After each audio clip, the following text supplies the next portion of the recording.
All right, everybody. Thanks for joining me. Um, I got a fan on right now because it's hot as Hades in here.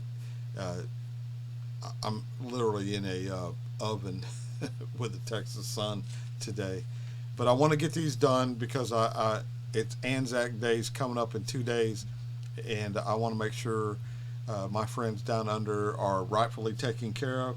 So I went through all the requests that I had and found all the one that requested songs for Anzac Day and try to get them all done so I can get them all published. There's going to be several published on the 25th for my friends down there in Australia and in New Zealand. It'll be the 24th here in Texas, but everybody else can do the math, for wherever you're from.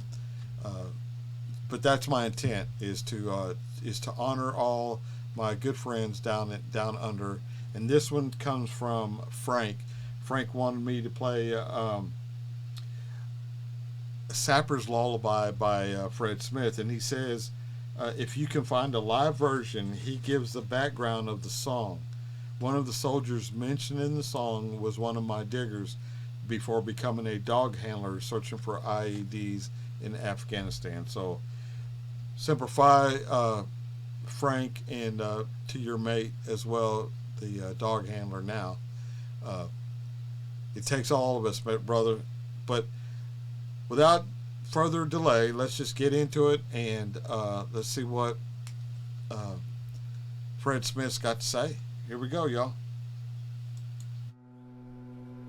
So I was working over there as what they call a political advisor, which meant my job was to build relationships with the guys in the turbans, the provincial chief and the tribal leaders around the place, which meant getting outside the wire a couple of times a week,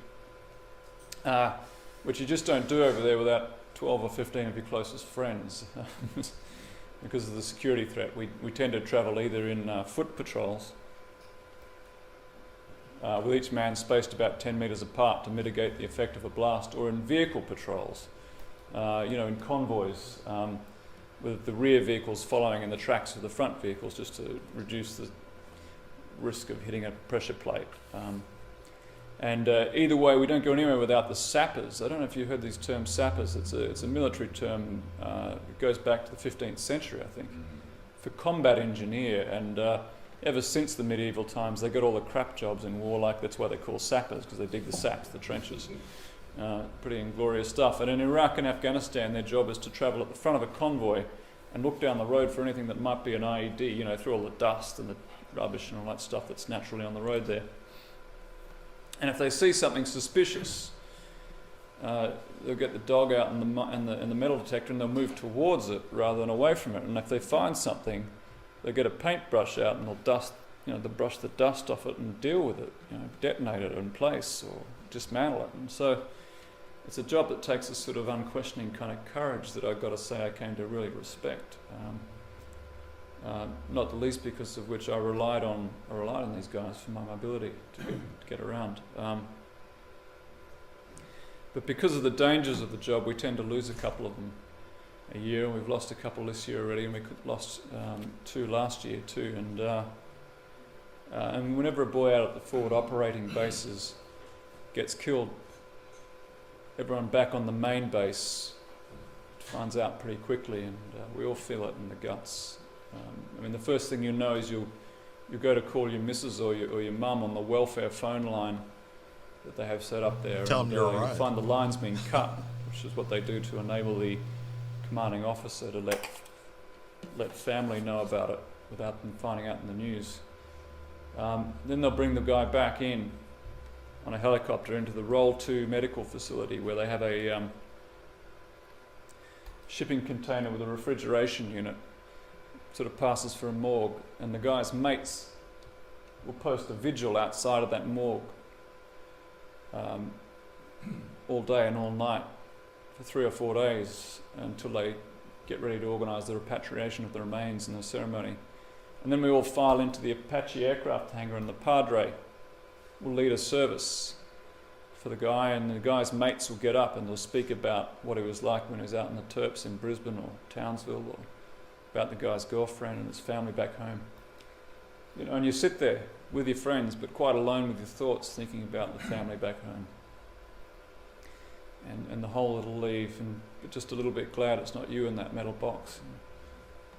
And anyway, then we all line the road out to the Hercules aircraft, talking about 3,000 Afghan, Dutch, American, Australian soldiers on this dusty road out to the Herc, and we salute as the casket passes by in a parade sort of thing. Anyway, we lost a couple of Sappers on June 7th last year, and I wrote this next song after the memorial service, and we sang it for the first time at the barbecue area, Poppies, on the weekend. It's called the Sappers Lullaby. All right, man, I got to pause it, but just want to say, God bless all the families that lost a service member in the last, last 100 years, if you're still alive. And the rest of the world went on, but for your heartache, it never faded. But our thoughts and condolences go out to the family of these sappers that Fred Smith is fixing to sing about, as well as everybody else that never made it home. All right, let's get back to it.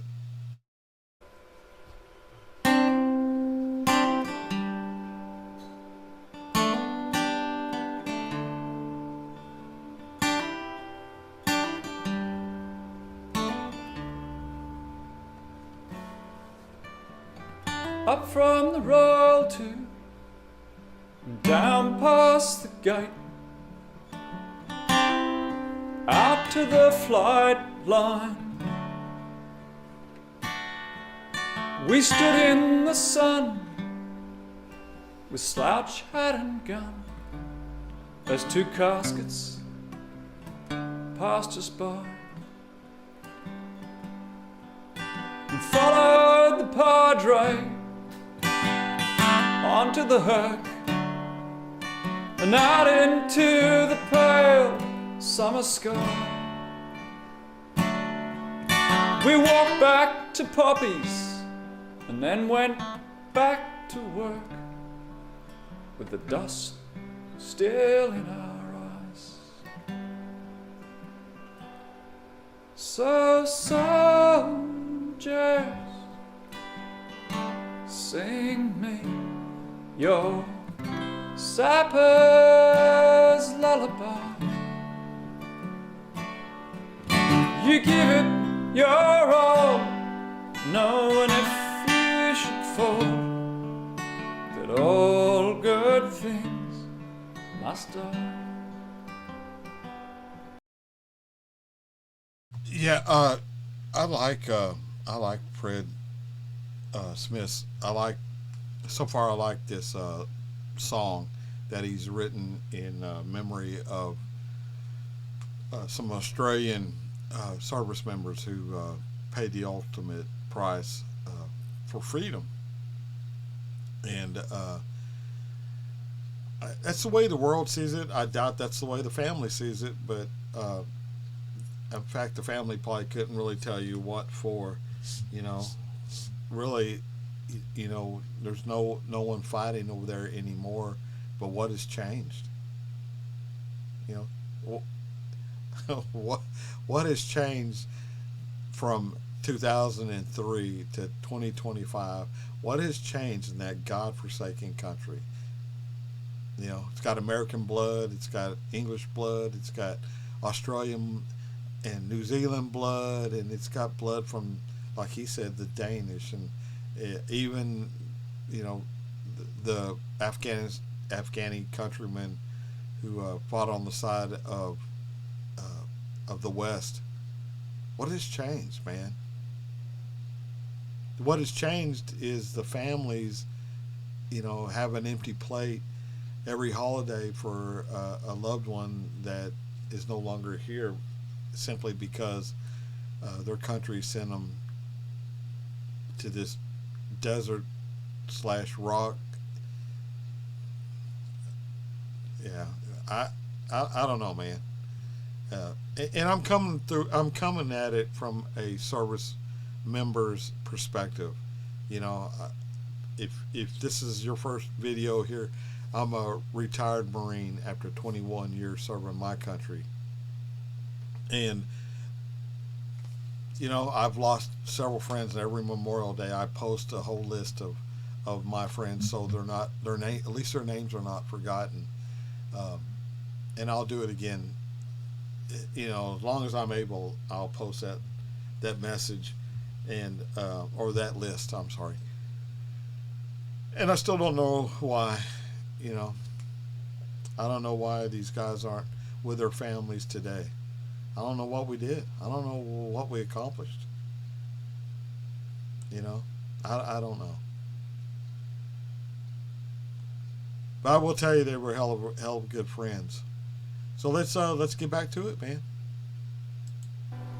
These young engineers, whose job is to clear the road so we may pass, they're always out front, and when they bear the brunt,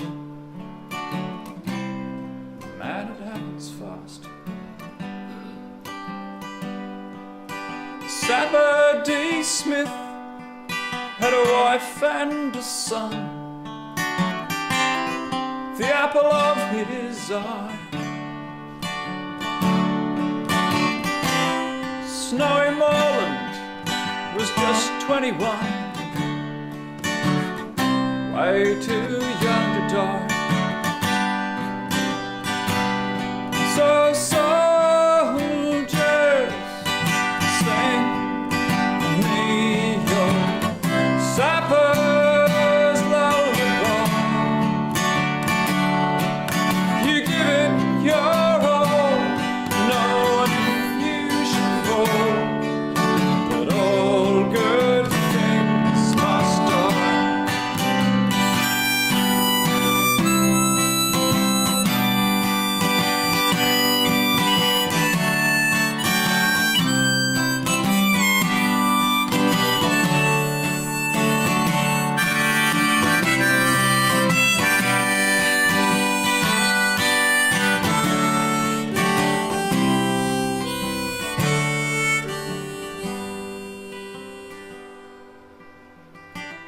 So go call your mother, call your old man on that welfare line, and tell him you love him while you still can, 'cause all good things must die. Soldiers,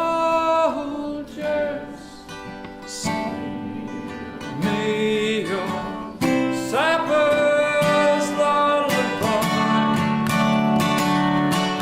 You give it your all, knowing if you should fall, that all good things must die.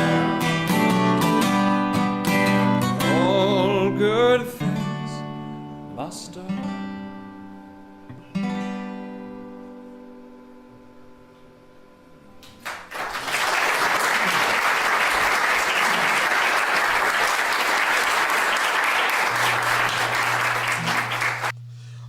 Yeah, Frank, I'm sorry that you knew one of the guys that was mentioned in this song, and you know, condolences to you and to his family. I don't know if it was the one that he mentioned had a son, and you know, so the son won't know his dad as the son grows up, man. You know, and it's just unfortunate.